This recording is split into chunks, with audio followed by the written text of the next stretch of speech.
Welcome to Future Ready Live, where we talk about topics that will help CPAs and their organizations prepare for change and transformation. Today, we're going to be talking about the new book out. In fact, I just got my copy this week, Nancy, called LeaderING. The Ways Visionary Leaders Play Bigger. I love that idea of playing bigger. And so with me is Nancy Giordano, author of this thing. She's a strategic futurist global keynote speaker. I love this, a gatherer, author of this book. And I met Nancy at the Digital Association Conference, Digital Now, back, I guess it was in December, right? November, December. And I got to be on a panel with Nancy. So Nancy, say hi to everybody. Hello, everyone. Great to see you. So first of all, I love the book. I think I'm about all the way through it. And of course, I had all my notes from when we were last together.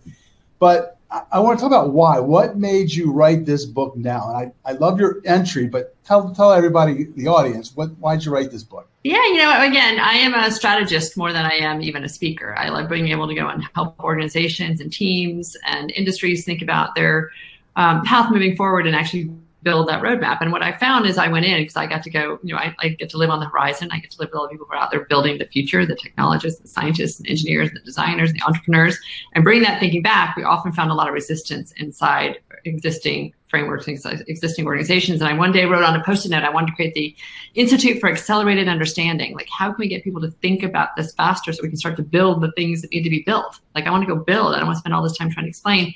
And as I got closer and closer to that work, I realized it's really about how we think. We got to really change our mindset. I can talk about artificial intelligence all day long. I can talk about the future of work. We can talk about the future of accounting. We can talk about all these things. But unless you really change the way you think and the way you hold risk and the way you organize resources, we'll keep running into the same roadblocks. So this book is designed to take us on a shift from what I call leadership, which is an outdated industrial era mindset, into what I would call LeaderING, which is preparing us for the 21st century productivity revolution we're right at the precipice of.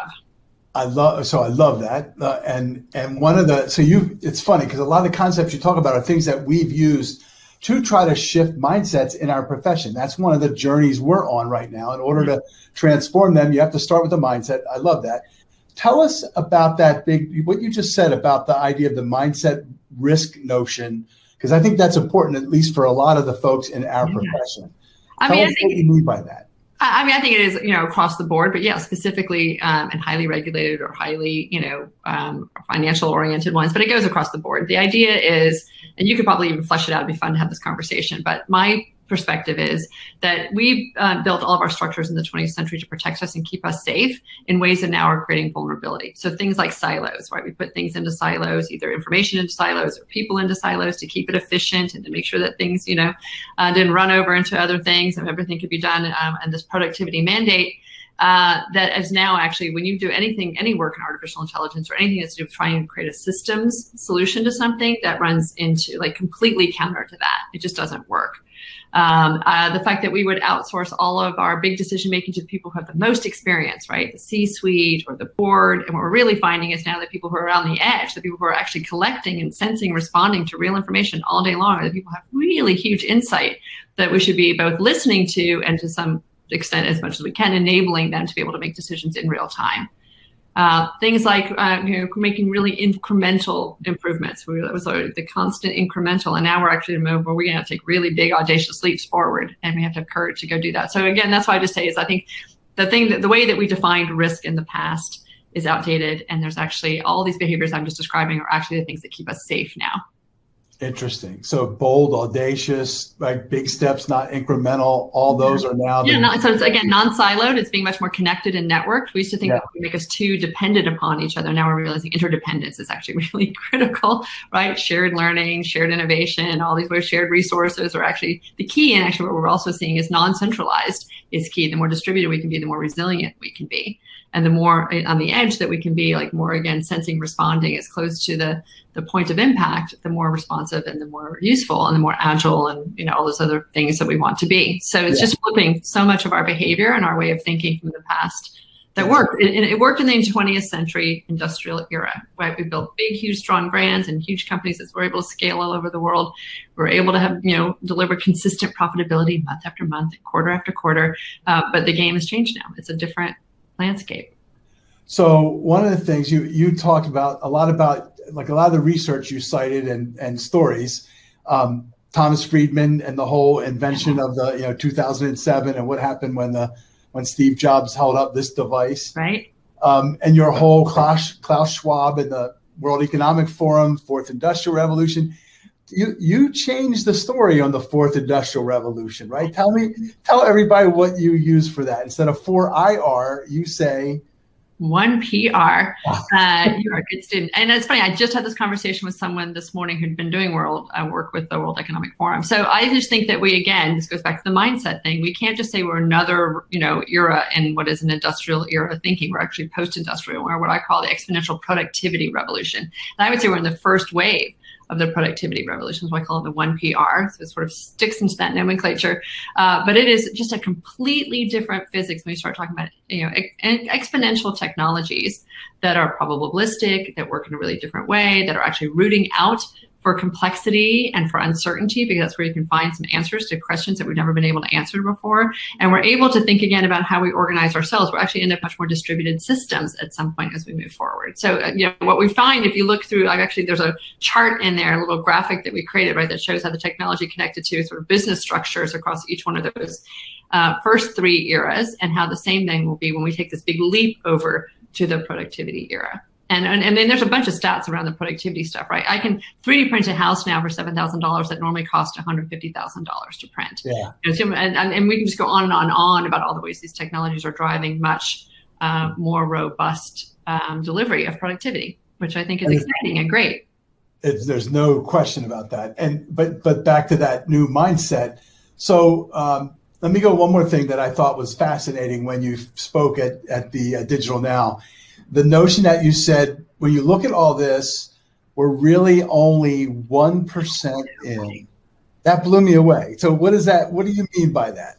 Well, again, when I was talking earlier about the people that I get to go and hang out with, that little group, not just that extraordinary group of thinkers and builders on the edge, and you ask them, how far along we are. We were at Google's headquarters a couple of years ago for a future retail event, and they were talking about that we're 1% into what will be, e-commerce / the future of commerce.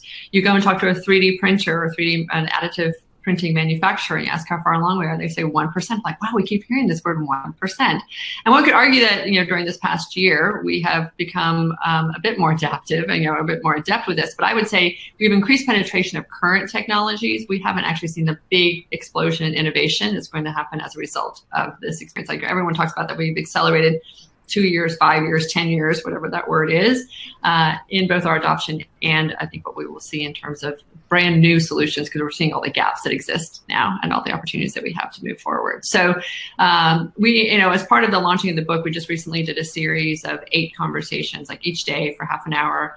I would talk through a chapter in the book, and then we would punctuate it with particular, what I call pinkers, people you need to know. And we had Stephen Kotler on the other day talking about the internet-sized opportunities that exist when you see the convergence. This is what really the article Tom Friedman talked about in 2007. It wasn't just the phone. It was all these other things that happened at the same time that made that revolution possible, and then made all these industries shift. The value that was created and destroyed, when you start thinking about every single industry that was impacted by mobile and social and the cloud. So now you move into where we are now, and Stephen will say we've got 14 internet-sized opportunities just waiting there to be realized. 14 internet-sized opportunities. Because of all the convergence and reshifting and all those types. I say there's in the book I outline 10 technologies. In his book, The Future is Faster Than You Think, I think they may have 14 technologies. And then there's some, like, again, you take this plus this and suddenly it becomes something else again.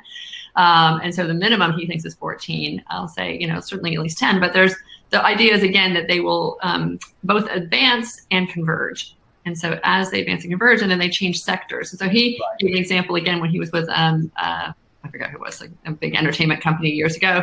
And we talked about entertainment meets healthcare. Suddenly that becomes a whole different way of thinking about delivering healthcare. When I start to play a game for something, or I take in content that will somehow boost my brain or reduce my stress or allow whatever it is that I'm trying to, heal. And so we're going to see a lot more overlap of industries and sectors and solutions. That's incredible. And the speed just keeps accelerating, right? Which is what you're saying.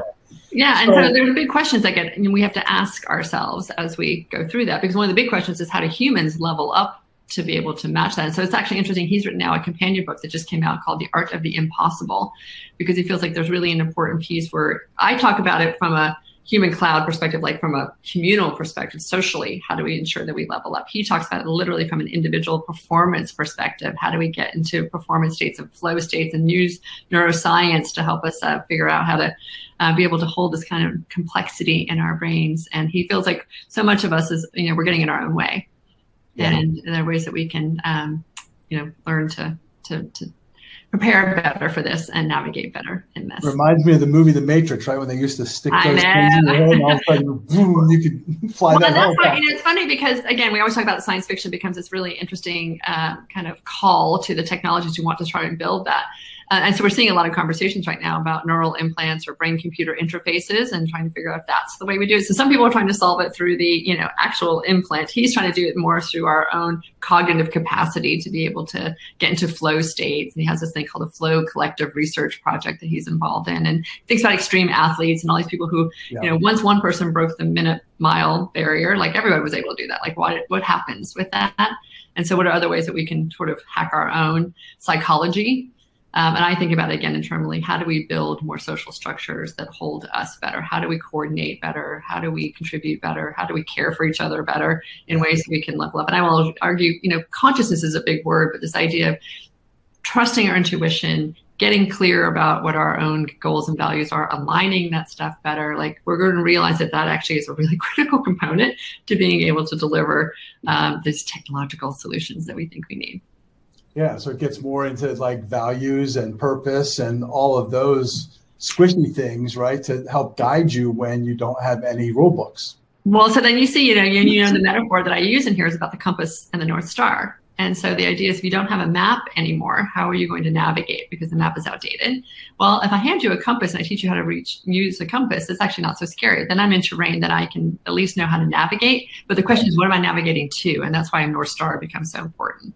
Your individual purpose, again, over and over again, Tom, I get to have these interviews and these conversations with people all day long inside Unilever, inside, I talked to John Hagel the other day. I mean, there's not, everybody that we talk to is sort of zeroing in on your individual purpose, being your own particular guide, and then corporate or organizational purpose. Singularity University will talk about a massively transformative purpose. The ability to solve a problem for 1 billion people or more is really what it is that we have at our, this is the power that's being given to us. There's another podcast I heard the other day with Yuval Noah Harari, who wrote 21st Lesson for the 21st Century and Sapiens and Homo Deus, and then Tristan Harris, who started the Center for Humane Technologies and was a former ethicist at Google. And they were having this long 2-hour podcast about this whole thing. And I can't remember who said this, but one of them said, we have Paleolithic brains operating inside medieval structures being given godlike power now. Just like you try and like mind blowing, right? This is the idea. But the fact is that we will, somehow I trust humans very much to be able to meet the demands of the day. So the idea of trust, collaboration, taking care of each other, that helps pull that, again, throwing that with the purpose and those kind of things. Now, the other concept I loved in there was the idea of this liminal gap. Yeah. Tell us a little bit about that, because that was again, I'm just trying to find, these are all things that we sense on some level, right? All I'm trying to do is name them and help us all understand that this is happening and give us a shared vocabulary around it. So the idea is, if you have old systems that are breaking down, right, old industrial ones that are no longer going to work, including thinking about work and the fact that we work 40 hours a week in a 9-to-5 kind of schedule, because that's the way we used to do it on the assembly line, right? And we end up in this new world that is going to be productivity driven, and it's going to be about creativity and innovation and collaboration. It requires a really different way of working. So we have old systems breaking down, new systems yet to be created. We've got this gap in between that we don't fully understand how to navigate. And we call it the liminal gap between, because liminal means the space between, right? Now and next, what we know, what's unfamiliar. And the question becomes, how do we jump that gap, right? How do we, again, build the capacity and the courage and the confidence and the skills to be able to navigate that? And, you look at the Fry's Electronics, the We'll just go through all the ones that didn't make it through the liminal gap. They weren't able to innovate enough or prepare well enough. And then if you look at the ones on the other side, like Netflix, they're constantly in a place of innovation. They don't just like get to the other side and be like, okay, we cracked that. Right? They're still in there, always trying to figure out where it is that they're going. And the fact that they won so many, Golden Globes, it just shows that they recognize how important they saw the writing on the wall that having, content that wasn't licensed for them or wasn't created by them was not going to be a sustainable strategy. So they're always somehow have built a way of being able to stay a step ahead or to stay relevant. So the question is, again, how do you build that capacity to be able to jump that gap and be on that side of constant innovation? And that's why, again, LeaderING is a verb. It's designed to be able to support constant innovation and constant experimentation to be able to get to stay successfully, that really resonated, the whole idea of that LeaderING as a verb. All right, so now break it down to our audience. Like, where should they start? Like, what do we do Monday morning? Again, I think partly it's everyone wants the how. Like, everyone wants a playbook, and as That's true, they all do want the playbook. So first thing I'll say is take a deep breath, right? Like, literally, just take a deep breath and get kind of like centered on the fact that this is the reality. And make peace with that, as opposed to constantly trying to resist that. I think it would be helpful if people just kind of, said, okay. And one of my favorite questions, there's two things in there that I love: what if and not yet. If we can live in a space of, well, what if, instead of somebody presenting what seems like an audacious or crazy or impossible idea, and you go, that will never happen. I swear this is the moment in time that we have to start asking, well, what if? What if? Right? Are we prepared if that were to happen, or what would the implications of that be, which I think are extraordinary. And then I think adopting that mindset again of not yet. When people say, well, we don't know how to do blah, blah, blah, not yet, I haven't learned how to do that, not yet. I've heard that a couple of times during this past week from other people, how powerful that growth mindset is, that's able to, confidently take in new information and not be so rattled by it. And then the last thing I'll just say is have compassion for yourself, for your teammates, for your customers, for your partners in all domains of this. We're all going through this, and we all have different levels of being able to take in new things at different times. All of us feel at some moment like we're imposters because we're having to lead and learn simultaneously, which is really hard and not the way that we've been taught to do things.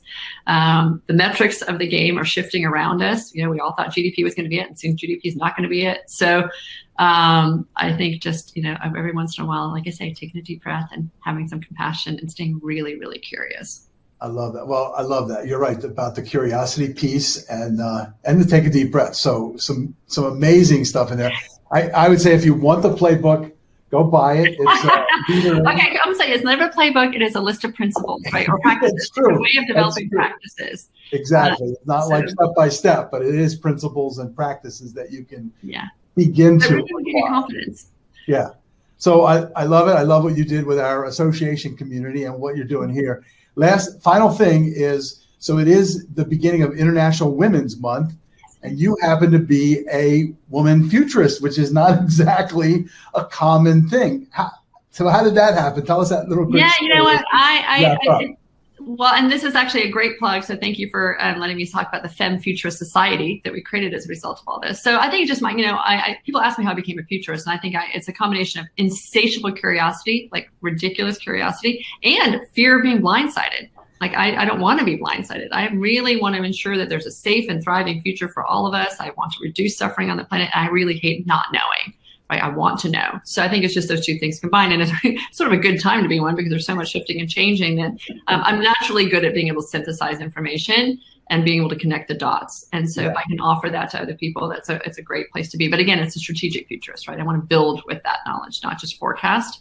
But what we found actually is that so many women are ignored in three ways. One is history. Whenever we talk about innovation, women are never the people that you point to. I hope people know who Madam C.J. Walker is at this point, but she was the first female billionaire in the country in 1915, a Black woman.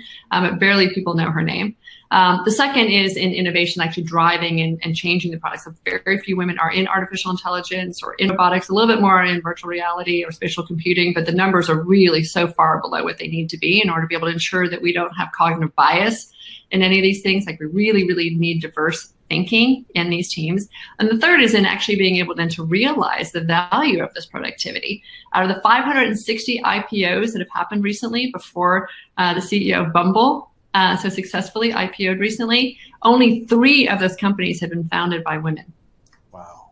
3 out of 560. And it doesn't mean that we don't have ideas. It doesn't mean that we don't care. But often if you look at the funding, we get so little funding, right? It's much harder to break through. Everyone told Whitney that her idea for Bumble was a terrible idea. It was never going to work. And so I just think that we've got to fix a whole bunch of systems. So the whole Femme Future Society is just a collection of interviews with some of the most extraordinary women around the world who are leading this thinking, have all kinds of big ideas and frameworks for how we can get there.